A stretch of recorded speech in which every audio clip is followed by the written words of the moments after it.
Hello, Strongest Support. This is Andrew Rodriguez back. I just want to make a companion video or like an appendix to go with the webinar we did, just following up on a couple things. I wanted to finish going over the slides that I intended to go over at the webinar. And now since there's not a time limit, I can go over them with enough depth so I don't feel rushed. And then also address the remaining questions that were sent in that I didn't get to. So let's start with the remaining slides. Okay, the next major approach is Richard Cohen's four-stage model. He didn't really have as far as I know, a name for this model, but he broke it down into 4 stages, and they build upon each other. So with each stage, there will be certain behaviors or tasks, and you need to continue doing those as you go through the next stage. So you don't just do one thing for a little while, then you do another thing. It just adds to itself. So the first stage he called transitioning. And with that stage, the main approach the therapist will take is behavioral.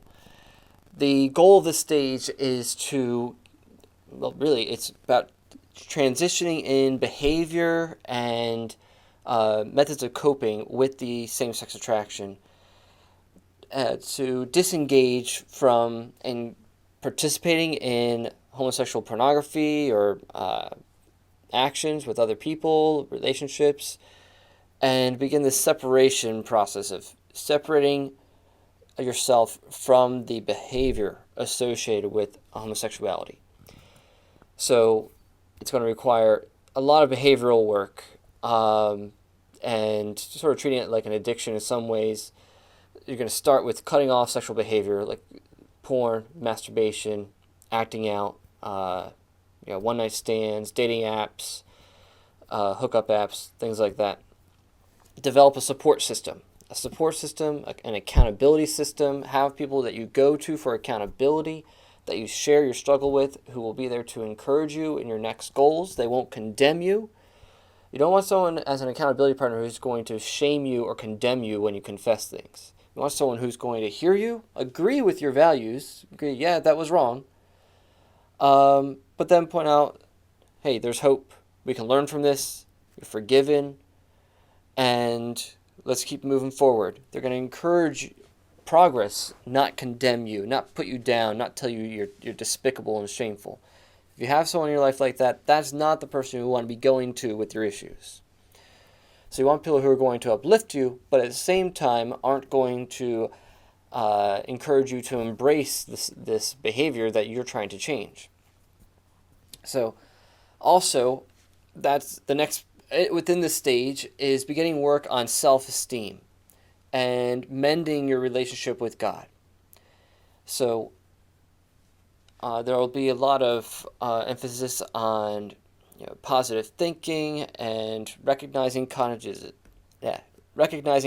distortions, like just illogical thought patterns and ways of viewing the world and viewing yourself. So catching those things, replacing them with more realistic and healthy thoughts, adjusting your standards for yourself. If you have really high standards, but your evaluation of yourself is here, that gap is going to be that thorn in your side, that thing that's going to keep you from growing in your self-worth and self-esteem. So as we make,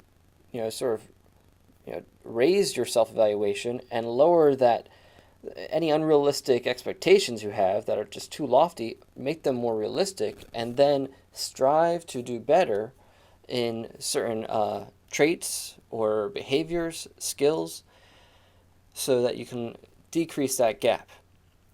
But also having a firm foundation. That's where the support system is so important in building up that self-esteem, that idea that even with my issues, whatever they may be, I'm not just talking about homosexuality here, but whatever things about yourself that you're ashamed of, having people that will accept you just as you are and just provide camaraderie and approval and want to be with you, give you that sense of belonging. From there, we have a foundation for developing self-worth, because we're not meant to be alone.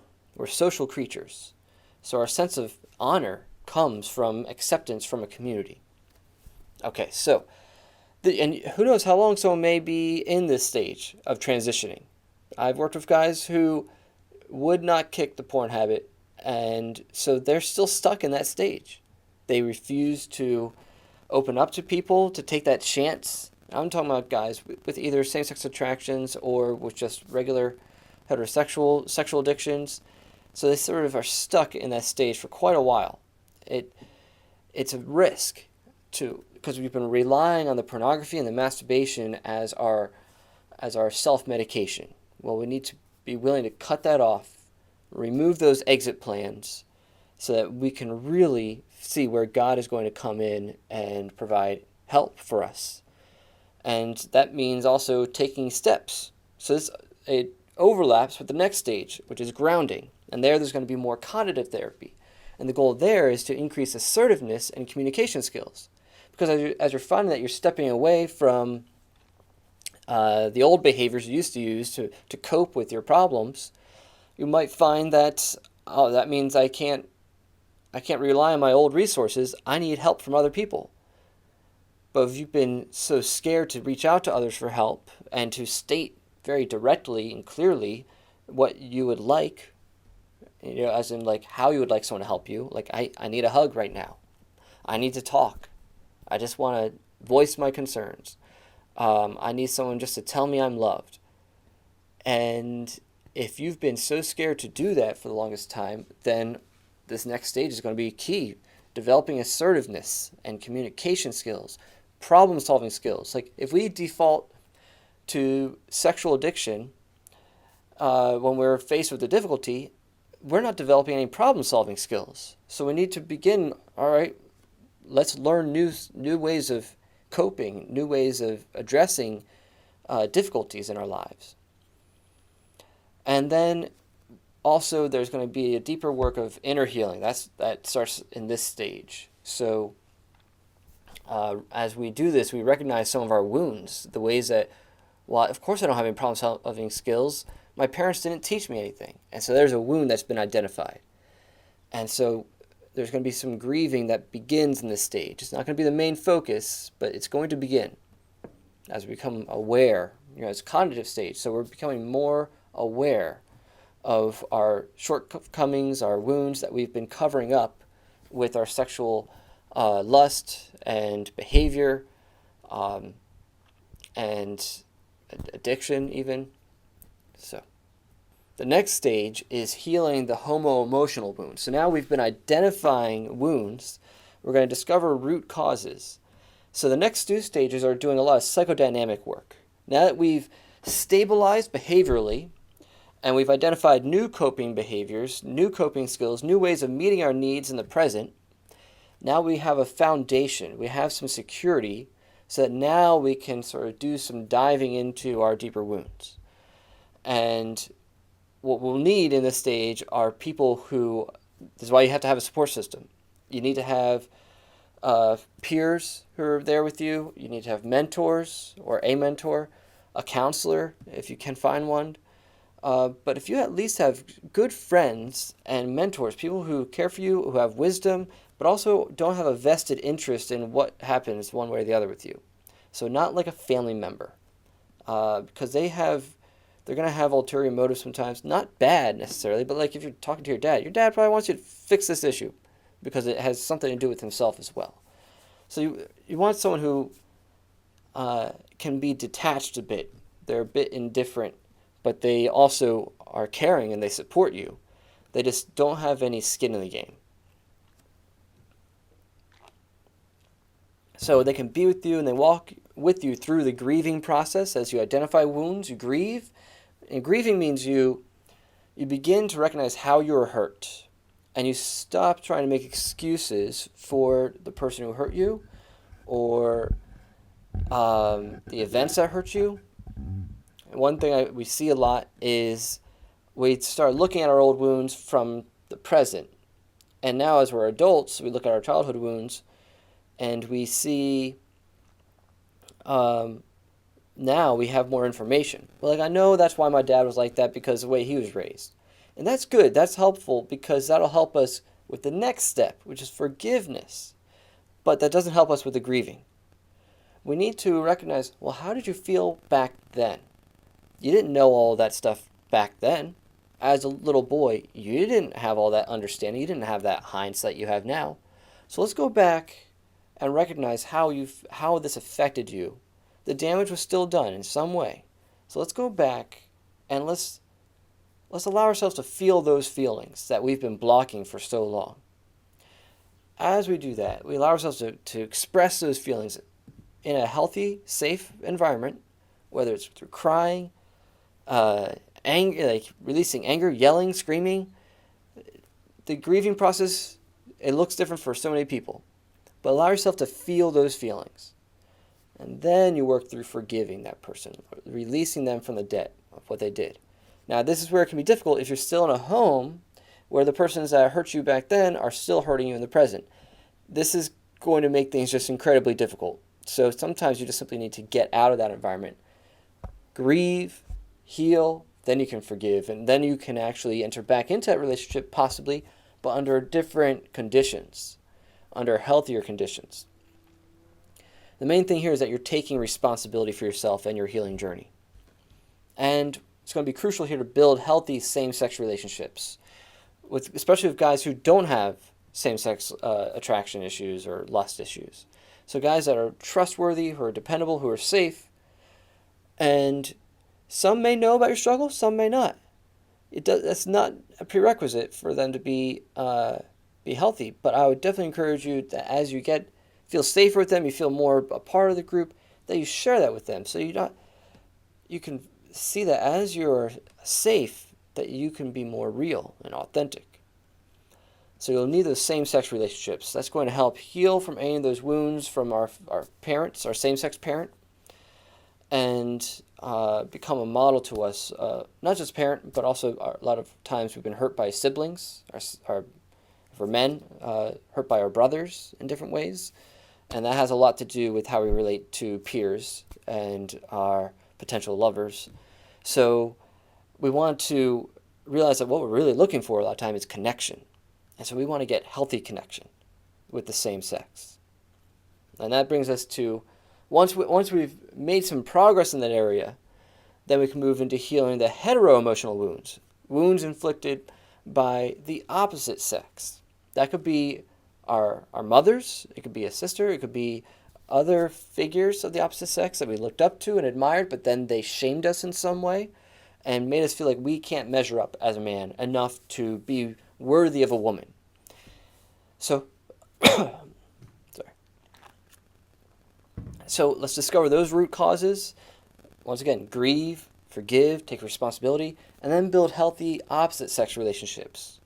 We want to get to this place where we so identify with our own sex. We've built such good relationships with our own gender that the opposite sex is the one that seems different and what we call exotic. There's actually a gay researcher who came with the idea exotic becomes erotic. Now there's some details of his theory here that we disagree with. You can look those up on Nicolosi's website, Joseph Nicolosi's website, Senior. But the idea is that it's out of recognition, usually on an unconscious level, that the opposite sex is different from you. That's where our attraction comes. But if we've grown up and we always related more to girls than we did our own sex, it's guys, it's our own sex that seems exotic to us. So then when puberty hits and we get that rush of hormones and testosterone that sexualizes those feelings of being different. So it's now the gender that we feel different from that we are attracted to.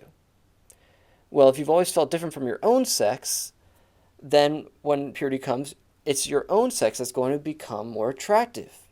And you've always probably felt drawn toward them or interested or mystified by them. But now what you'll find is that you're sexually attracted to them. And so that's why a lot of guys grow up thinking that they were born gay, because they've always felt different from their own sex or pulled toward them. That's why some people make the distinction between same-sex attraction and same-sex sexual attraction. Because we are meant to be attracted to our own sex in a in a healthy, non-sexual way.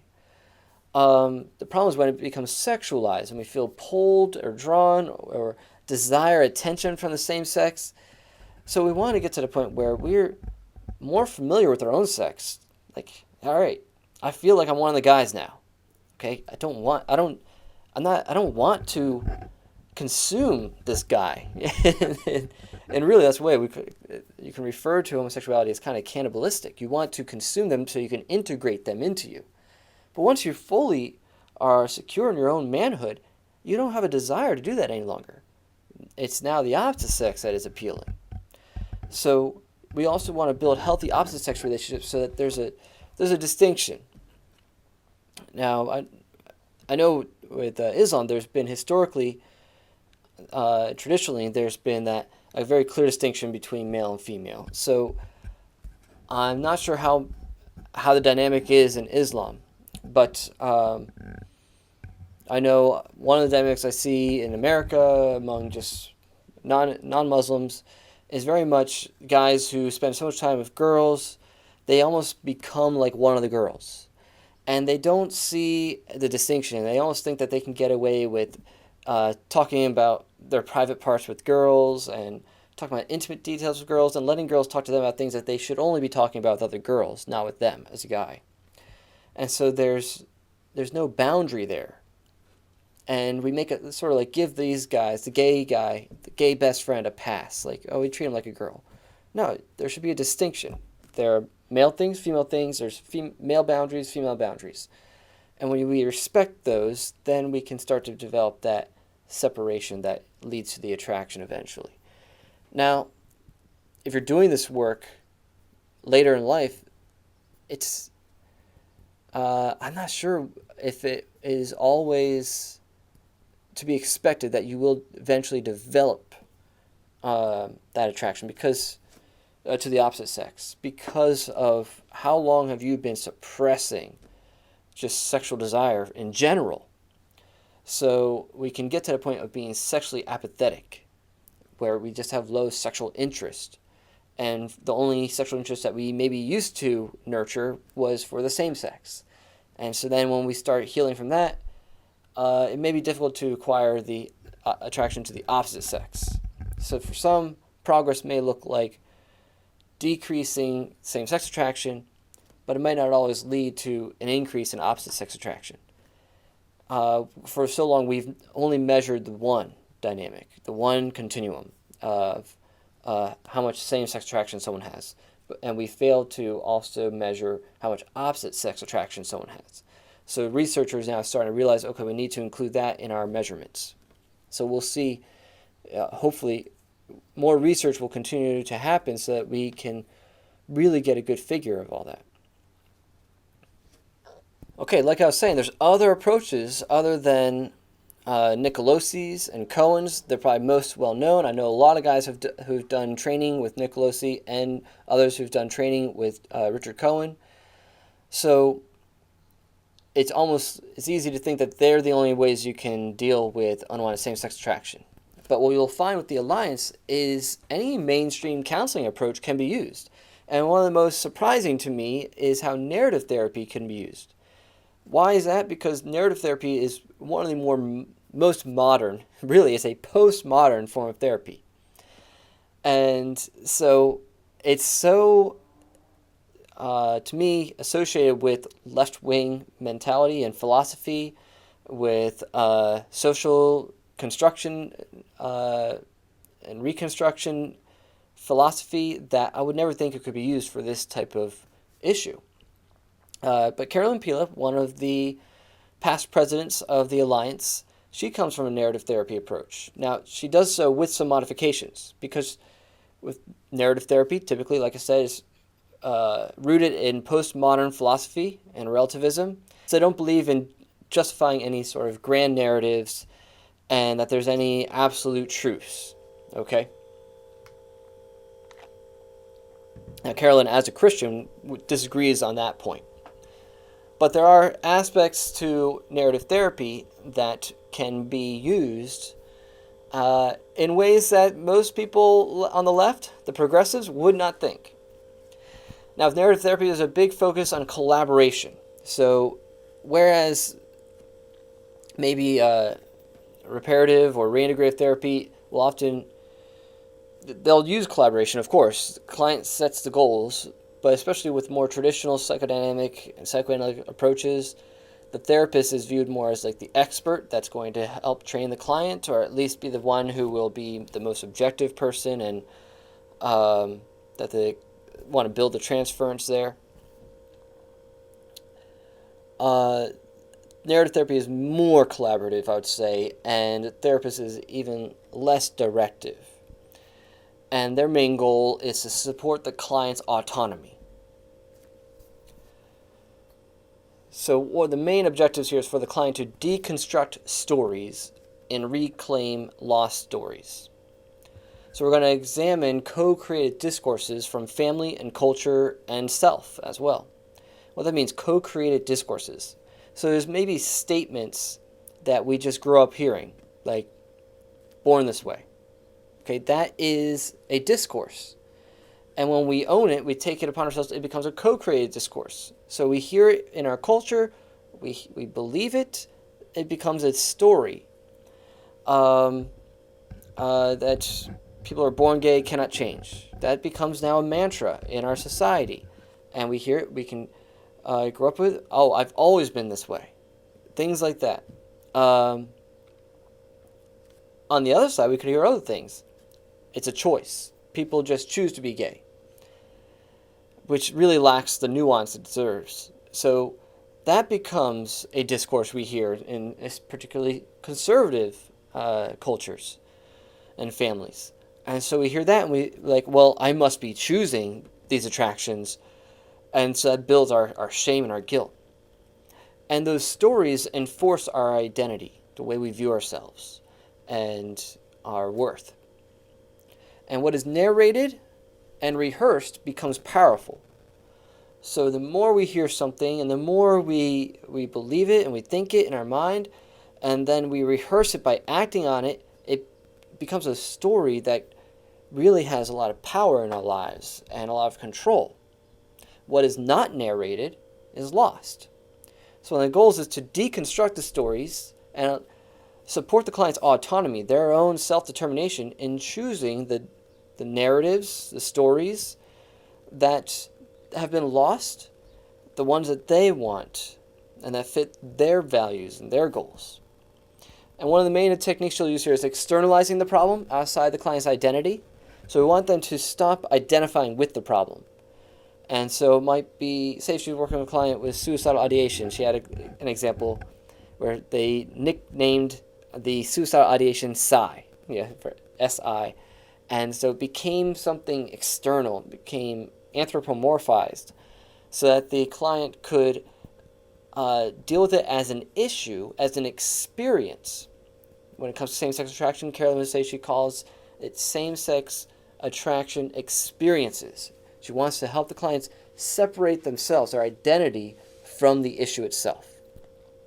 So that, like with you guys using the term same-sex lust, it's not who you are, it's something you experience and engage in. So that's a very helpful way of viewing it. That's what I really like that. So that's just a brief overview of narrative therapy approach. There's a really good video Carolyn did at the IFTCC conference explaining her approach, and of course it's only an hour long, so it's still limited, but she does a really good job in that hour explaining her approach. There's the cognitive behavioral approach. Now, there's probably a few ways you can use cognitive behavioral therapy, and the main idea here is that you're not focusing so much on the feelings, but you're focusing on the thoughts and actions. And if we can change thoughts and actions, then eventually the feelings will follow. So that's pretty typical cognitive behavioral or CBT mentality there. I'm going to give you sort of the overview of Michael Cox's approach. Michael Cox is a Mormon therapist in Salt Lake City, and so he presented his model at the Alliance Conference actually twice, so last year, 2019 and 2018. So the main idea here is that same-sex lust and behavior is viewed as a defense mechanism against awareness or feelings of pain. So there may be underlying feelings of pain, and we use the same-sex lust and behavior as a defense against those things.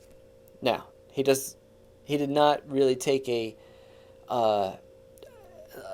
stance necessarily on how these behaviors first originated, or the attractions, how they originated. To him, ultimately, it might not be knowable, but his main point was, even if we can't fix the cause of the issue, we can address the defense. And if we view the same-sex behavior as a defense, then we can change that. It loses its potency. It loses its control and domination over our lives. So the focus will be on changing beliefs and values regarding that behavior. Remind ourselves, no, this is wrong. This is not something I want to continue to engage in. But also, this is, when we understand, this is me trying to meet an underlying need. So I'm not bad for having these needs and these longings, but I need to find healthier ways of meeting these longings. And we want to replace automatic negative thoughts, ants. So we got to replace those ants. So that as soon as we get a negative thought of our worth, our value, about others as well, we can step back and analyze that in a healthier way. And what we expect or hope to see is that a change in beliefs will form new behavior, which will increase positive feelings of happiness and love. And as we do that, we'll act on those emotions instead. And if we still feel some discomfort, we can see some value in that, because continual discomfort, even if it decreases, can still motivate us to continue changing, to continue choosing new behaviors. Instead of engaging in this pornography, I'm going to reach out to friends. I'm going to journal. I'm going to pray. I'm going to do some self-inventory. I'm going to do relaxation techniques. So I'm going to keep doing my grief work, keep processing my emotions from my wounds that I've identified. So just having some shame still or pain will be motivation. I still have work to do. Let me keep at it. And when I increase healthy connections with others. So like I said, the goal here of a CBT approach is addressing the defense, not necessarily fixing the cause of the problem. We can't go back in time.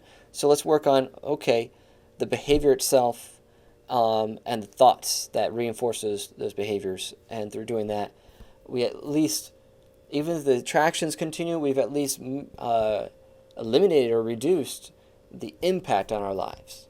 Now, some people might not be satisfied with this approach because it might not have totally eradicated the attractions, or it might not have necessarily increased the opposite sex attractions. So it all depends what your goals in therapy are and how much change you may be satisfied with. That's up to you to determine. So we can also use a family systems therapy approach. Christopher Doyle from the Institute for Healthy Families, he's been doing a lot of trainings at the Alliance conferences on his family systems approach. Now, there's a lot to it, so he'll use a variety of techniques. I'm not going to do his approach justice right now, but I'll just give you a few points about his approach that really stood out to me. And that is one that he would redefine the patient as the whole family union. A lot of times when we have, in particular, like a son with same-sex attraction, the parents bring the son in, whether he's a minor or an adult, and be like, he's got this issue, he's got this problem, fix him. Please help him work through his issue. And especially if you're coming from a developmental point of view, we would say, well, how did these issues happen? It didn't just come out of the blue. So how can we expect him to change if the system in which he lives, the family, doesn't change as well? So one thing, which may seem counterintuitive because we're all about not endorsing or accepting or validating the homosexual identity and behavior, but one of the things he'll do is encourage the family to reduce their rejection and increase emotional bonding and healing, whether or not the child changes. So the goal isn't to fix the child with same-sex lust or behaviors. It's to love the child and So one of the things he offers is retreats for parents, like one for dads, one for moms, and so that they heal from their own wounds, from their own childhoods, and then that they learn how to love their children well. Because really, what is the underlying need? Is usually going to have something to do with your parental relationship, so might as well help parents love properly. And to do that means to love without an agenda. Not love so that, well, I can fix you, I can get rid of this issue, so that you'll be normal again. So you won't be a freak. You won't be gay. Like, that's not really love then. The idea is that you love so much that you'll do whatever healing it takes so that the underlying emotional wounds are healed. So it's important, parents, for you to do your own healing. So this might be an encouragement for you if you have a child with same-sex attraction or homosexual behavior and they're not willing to work for you. The one thing you can do is do your own healing. Even if it's on your own and you're not it's still in a relationship with your child, do your own healing. The healthier you get, the healthier interactions will be when you finally do reconnect with your children. And as they start noticing those changes and you show that you are healing and you're healthier, you'll be viewed as someone safer. Eventually, they'll test it. They'll test it for a while. They won't believe it. So they'll probably fight against you and try to get you to act out and to rage out or to go back to your old patterns, whatever they were. So if you can hold off on that and you can just show that you can handle it, eventually they'll be opening up to you. That's a hope, I guess, we could have. But that is simply what you can do on your end. Is not try to put pressure on your child to change, but look within yourself. How might have you contributed? Not necessarily to their same-sex attraction, but just to their own woundedness in other ways, which probably all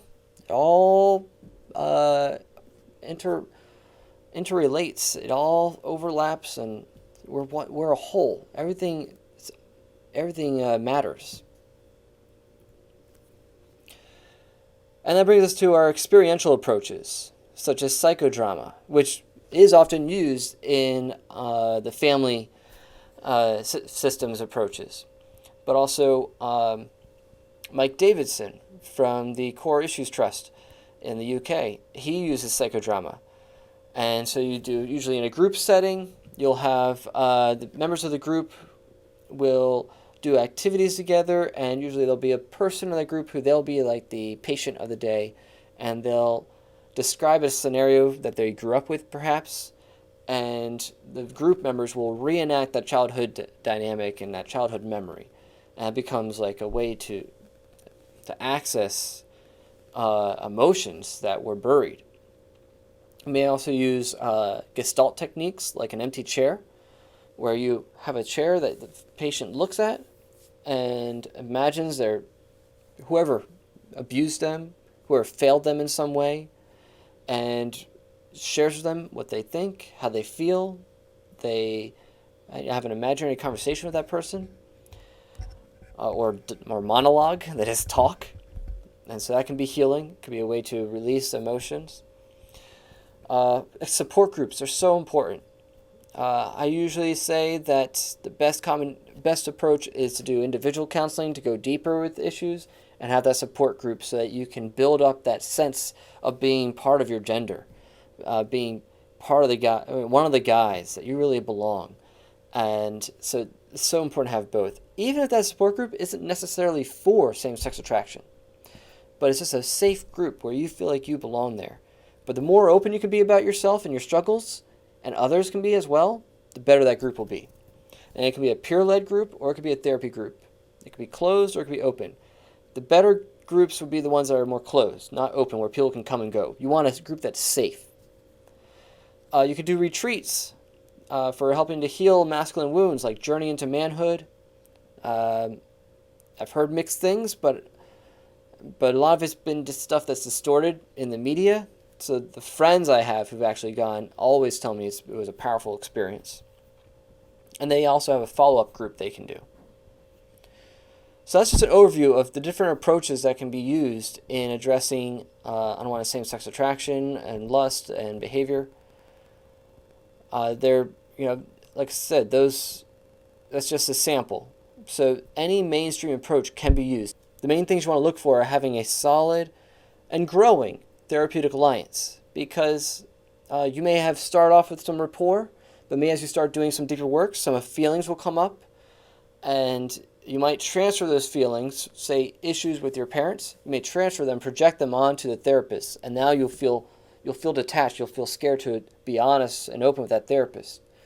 So we want to realize that we need to continually be nurturing that therapeutic relationship so it stays healthy, it stays honest, you stay well connected. It's going to go through changes. It's not going to stay the same. So it's going to resemble a real life relationship, but it's kind of contrived at the same time because it's a professional relationship, it's a contracted relationship. So it's not going to be the same thing as a friendship or a parental relationship.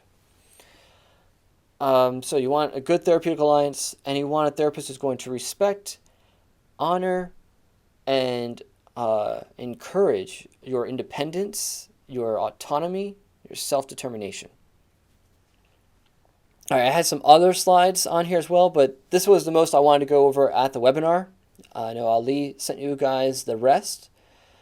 So the rest is pretty much self-explanatory. It goes into the developmental model for the most part, and sort of my way of explaining the two main pathways to same-sex attraction.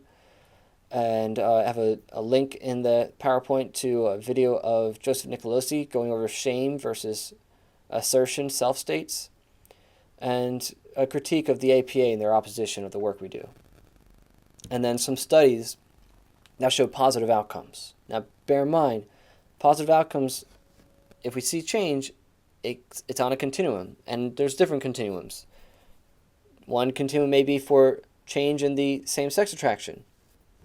Another may be change in our opposite sex attraction, change in our behavior, change in our relationships, change in our emotional well-being and addictions. So we want to make sure people are healthy, so that we're not self-harming in other ways or being depressed, abusing drugs and alcohol.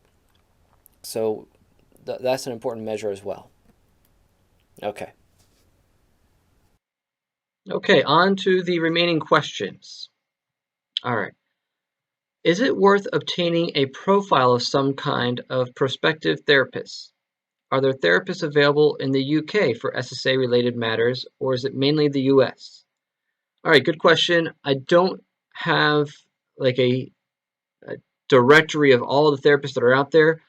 I think I already mentioned this though on the webinar though. I would check with the Alliance for Therapeutic Choice and Scientific and Integrity. Their website is therapeuticchoice.com, and there should be a directory of therapists that do this type of work within the US.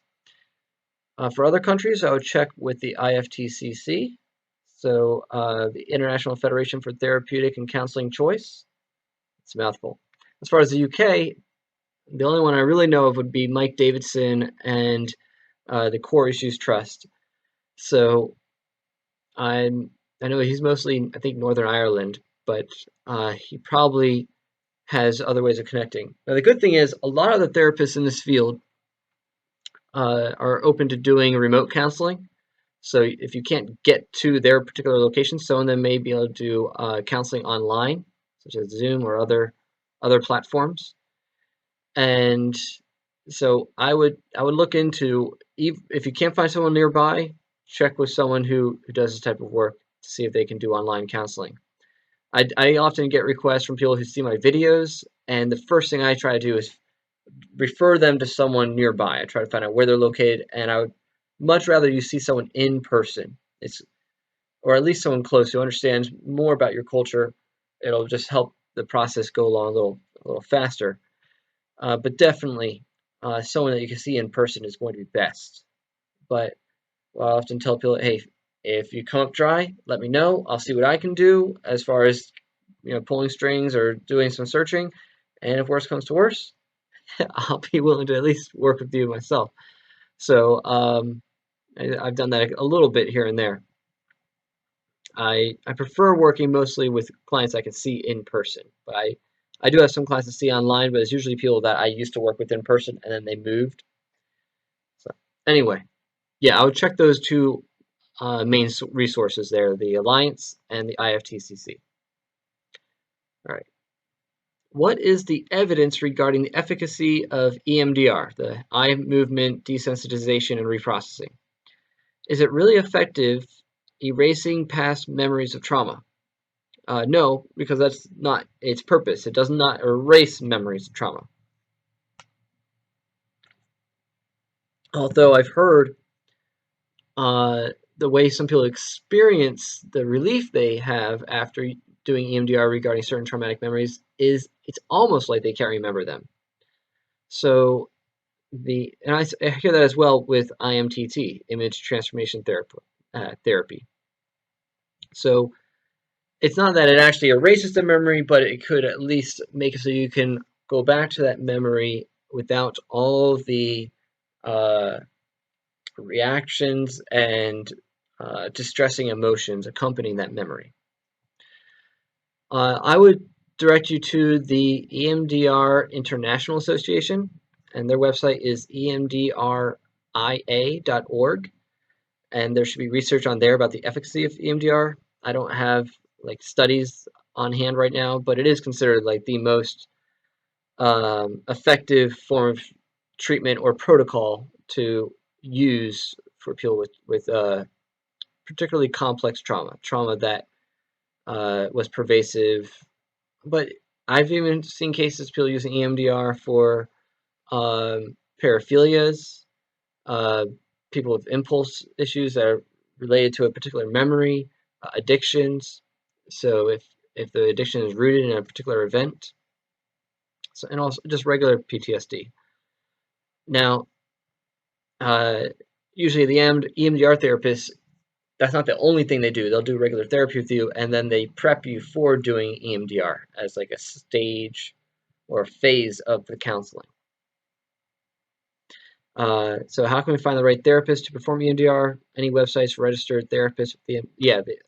Check out the EMDRIA. There's probably another one as well. It doesn't come to mind right now. And can it be performed via Zoom? Yes, I've heard of people doing it remotely. You might have to purchase something to be used, because the old-fashioned version was actually using something to make you track your eyes, move your eyes back and forth. The main point is to use is a bilateral stimulation. So stimulating the two different hemispheres, the left and right hemispheres of the brain. So going back and forth, back and forth. And that can be done like this. You can tap yourself.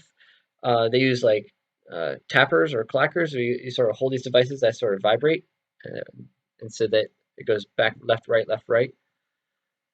So it's not just eye movement. It's just about making sure that you're stimulating left and right. And what that does is allow you to access a memory without all the distressing emotions as you're doing so.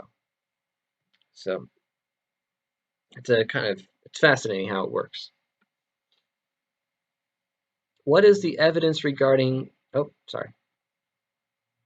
All right, next question. For someone who is a student and not financially in a position to pay for therapy, what would you suggest that can help? I get it. Counseling is expensive. So for many of us, it may be like a luxury. My old clinical supervisor would say, but it can't be viewed as a luxury. Life isn't worth living if you don't have your mental health. So I would say it also depends on the issue. If like you're severely depressed, it's not a luxury. Do what you got to do to get the counseling. If you're, falling into self-destruction and self-harm, major addiction, yeah, it might cost a small fortune, but you might not need to do some things to get there. But there's going to be some things where, especially with some of these issues that are really about characterological change, it's going to take a while. It's not just a few weeks and you're done. that can be expensive if you're investing in therapy to do all this work. So it's really important that we have communities, such as our religious communities, that are healing, that have ministries, support groups, programs, mentorship. So at the very least, what you can do is have people in your life that you can go to, friends, mentors, peers, and work through some of the stuff with them in a group setting and one-on-one individual accountability. I would advise against making your accountability partner someone that you're attracted to and that shares attraction to you as well. Sometimes you can't help it. You're attracted to someone that gives you an opportunity to work through it, but it has to be one that person has a lot of self-control themselves and that you're not even a temptation for them. So I would say sometimes you just got to create it yourself. Like what I did with that at my old college, I started my own support group. There was nothing there. There's no help for people. And the counseling services they were referring the students to was a mixed bag. It's some good and bad. So I straight up, I had to create my own support group for guys that were struggling in this area. And so maybe that's what you will do. You'll be the person to start it. Well, do what you're doing here with strong support. Grow this support group so it's more than just a webinar on occasion, but it becomes a community. So it's a start. So grow it, develop it. All right, do you have a baseline assumption of the sexual identity that a person can be born with? Is it fluid or fixed? Okay, sexual identity. This is where it's one of those terms that has a lot of baggage with it. Okay, here's the reality. If we're talking about sexual identity and you're talking about sexual attraction or sexual orientation or lust, like that varies. But sexual identity, here's reality, is male and female. That's it. Now there may be people with some disorders of sexual development, but normally they actually have a particular sex. It's just been the features have been distorted or haven't been fully developed, so it's hard to identify. And maybe they have a mix of features from both sexes. And they're in such a minority, but they do not create a third sex. So it's really just there's two sexual identities. And I say this intentionally because we use the term identity incorrectly all the time. We use the term identity to mean like your self-concept, the way you see yourself. That's not true. And I fall into using it that way sometimes as well, just because that's how everyone uses it now. But I've been really convicted to use it the way the word actually means. And identity means to have the same traits, like the Greek or the it's the Latin or the Greek, item means same as. So you have to have shared traits, and it has to be in your body. We've been sort of duped over so many years of having this sort of rupture in our view of humanity as being spirits in a shell, a physical shell, and that the real person is their spirit, and their body is just something that they have to inhabit for a period of time. And that's not true at all. We are both, you are your body. So your identity cannot be separated from your body. So when you identify people, this is something that Christopher West says, when you identify people not based on their bodies, then you identify nobody. So we need to keep the marriage of we are incarnated spirits, or we're embodied spirits. We're both. We're a body, soul, body, spirit composite. So we have spiritual aspects of us and we have bodily aspects, but together that's what makes a human. So you can't just say you're whatever identity you want to be or whatever identity you think you are or feel you are in your mind. Your identity is based on your genitalia, your body, as far as your sexual identity, sexual/gender. Now, I think the question was more asking about attraction, like are you gay, straight? Once again, what was I saying before? We fall into this trap of believing, like the world says, that we're in these strict categories: straight, gay, bi, and that's based the way the world would define that would be based on your level of attraction. But that's an experience, that's not an identity. The world then takes that experience and makes it an identity, but that's illogical. So, is it fluid or fixed? Okay, your sexual identity is fixed. You're a male. Now, what does a male do sexually? Well, this is where we lose our minds. We sort of check our brains at the door when it comes to this. But if we were talking about any other species on the planet, we understand that the male must mate with the female, because we understand that sex is about reproduction. Now, as humans, it's reproduction plus union. It's the uniting of the man and female to one flesh. Yeah, as it says in Genesis, that the man shall leave his father and mother and be cleaved to his wife, to be united with her in one flesh. And that is referring to their relationship emotionally and spiritually, as well as sexually. Out of that union is life, or the potential for life. So we start off on a pathway toward that. Sexual identity develops. It's not fixed and it's not fluid. It develops.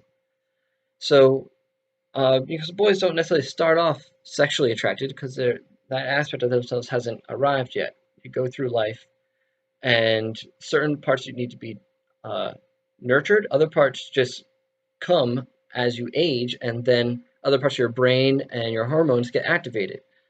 But the natural process, the normative process, would be anything that supports your design. Like in the PowerPoint, what is normative? That which functions according to its design.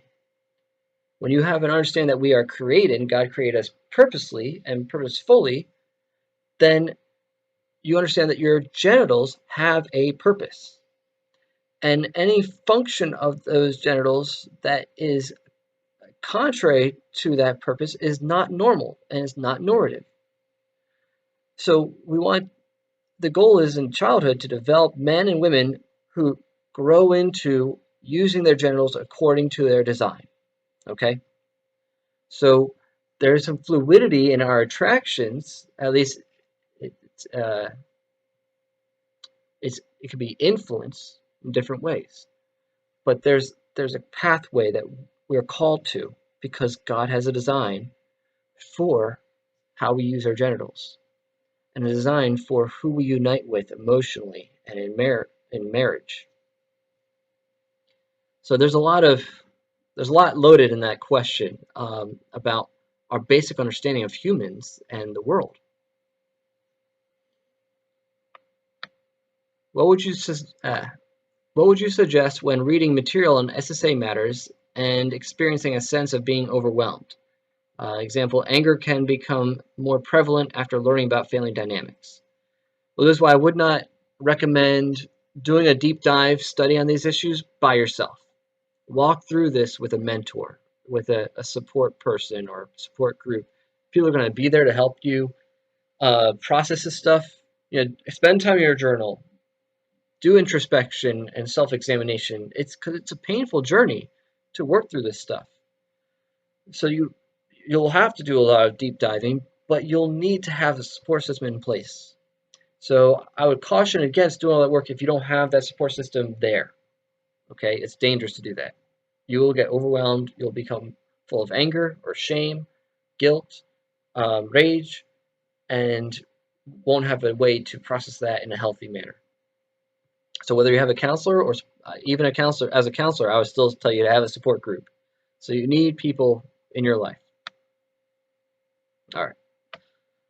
You mentioned that Lisa Diamond spoke about sexuality not being rigid or unchangeable. So what is going on in those individuals as they grow that is changing their sense of self? All right. So kind of following up on the other question about our fluidity. So that tells to me there's something going on developmentally. Now, normally, we've seen a lot of research on adolescents, seeing the way they identify sexually or identify their sexual attractions at one age, and then the next age could be different. And so, well, what's going on? There's a lot. There's several factors. You're in that age where you're trying to arrive at a conclusion about who you are in general and where you belong. Do I belong in the world of men? Do I belong in the world of women? Do I belong among uh, the gay community, among the traditional community, or faith? You're trying to figure out if you really believe what you've been raised under. So all that's happening. You see trends in culture changing, constantly changing, especially the more westernized the culture gets. Western culture tends to be anti-tradition. And so you see trends constantly. Look at clothing in the West. Every year is a different fashion trend. Nothing, and this is really more of a marketing thing. It's really just so people have an excuse to buy new clothes. So we're constantly changing stuff. And so where do you belong? That's one thing that's going on at that age. Your body's changing. You have an image in your mind and it's mostly unconscious, of what it means to be, say, a man. If you're male, what does it mean for me to be a male, and to be secure in my masculinity and my masculine identity? And then as you're growing, you're seeing your body change, and maybe it's not fitting that ideal. Maybe it's not fitting those requirements you grew up with. Whether you arrived to those conclusions yourselves or they were sort of preached to you, and your culture just told you this is what it means to be a man. You got to be this tall, you got to be this muscular, you got to have this much body hair, you have to be athletic, whatever the case is. And you're finally like, I'm not like that. So there's a conflict within yourself, and you're wondering then where you belong and who you are. So yeah, there's a lot of factors that can be going on as to why people change. If you find changes later in life, it could be because you nurtured emotional dependency on another person. We see this a lot with women, but it happens with guys as well. Developing an emotionally dependent relationship with someone of the same sex, and then if they were hurt by someone of the opposite sex, that person becomes their retreat. They go to them for comfort and safety, and then becomes like their security.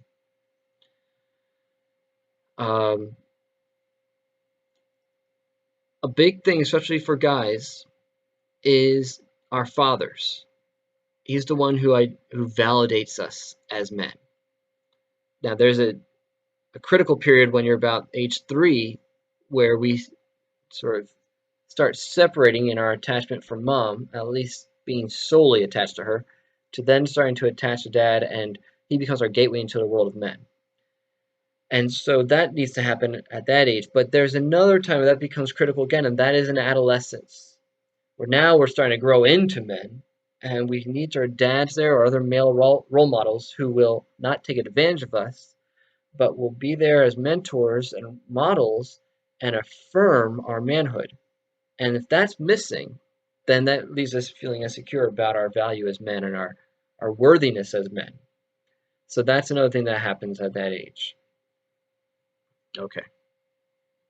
For a person who doesn't act on his attractions and doesn't masturbate or watch porn, with almost no opposite sex attractions, but is not repulsed by the idea of having sex with females, given the option of marriage, how do you know when one is ready for marriage? So that's a really good question. It really depends on your view or your understanding of marriage, what its purpose is, how a marriage should be. For some, they'll say, well, sounds good enough, good to be married. And it's going to be difficult for me to answer this based on your culture. Um, as a Christian, I have an understanding of marriage that is sacramental, meaning that earthly marriage is meant to be a sign of our destiny. Our destiny, as here in Christianity we refer to it as the bride of Christ. That um, our whole destiny is for God to take us up and to participate in life with Him in heaven in such a way that we are part of His community. And we, as Christians, we come from an idea that God is a Trinity. He's a three persons in one. It's a crazy concept. I get that you may be repulsed by this idea, but I'm only going to answer this from my own perspective. So how you understand it is maybe different, but this is how I'm going to answer it based on my tradition, and that is that our very bodies can reflect God's relational nature. He's constantly in a state of relationship as this Trinity. And so our bodies reflect that. A male body by itself makes no sense. He needs a female in order to fulfill his purpose, to be fruitful and multiply. And yet it says we're made in God's image. Now we often think what that means is that we have a conscience, we have a spirit, we have free will. So that's what it means to be made in the image of God. And those are true, but it also means, because it says in Genesis, we are made in God's image, male and female, He made them. There's something about our maleness and femaleness that reflects God's image, and it's in the relational nature. The male is the one who gives the seed, the woman opens to receive the seed, and in that union, they have the potential for life. And that is how God is with us and within Himself. He's in a state of constantly giving and receiving love. It's in this loving community. And so our bodies actually are meant to reflect that. This is what we call theology of the body. You can look up stuff by Pope John Paul II that gets into this more in depth. And our bodies reflect that, and then marriage is meant to reflect that. And then we're called to a destiny as the bride of Christ, that we are meant to participate in that relationship with God. So with that understanding, it says in Ephesians chapter 5 in the New Testament that husbands, love your wives as Christ loves the church. This is a great mystery. And speaking of Christ and the church, Christ and the bride. So, what is a marital love meant to be like? Well, how does Christ love us? We understand it this way as Christians. He loves us freely. I mean, he gave up his life for us. We believe he paid the penalty for our sins, and so he did that willingly. He was not forced to. It totally gave up his entire life for us. But he was resurrected, but he loves us wholly. So it's total. It's faithful. God says He will never leave us nor forsake us, and He comes to give us new life. And God Himself is the author of life, so it's fruitful. So a marital love is faithful. Let me start. A marital love is free, total, faithful, and fruitful, or at least open to being fruitful. There is reality, like my wife and I deal with, of infertility. So there's one perspective there to have. So with that understanding, well, how do I know if I'm ready for marriage? Am I prepared to give freely, or am I marrying because I feel obligated to? Am I forced to?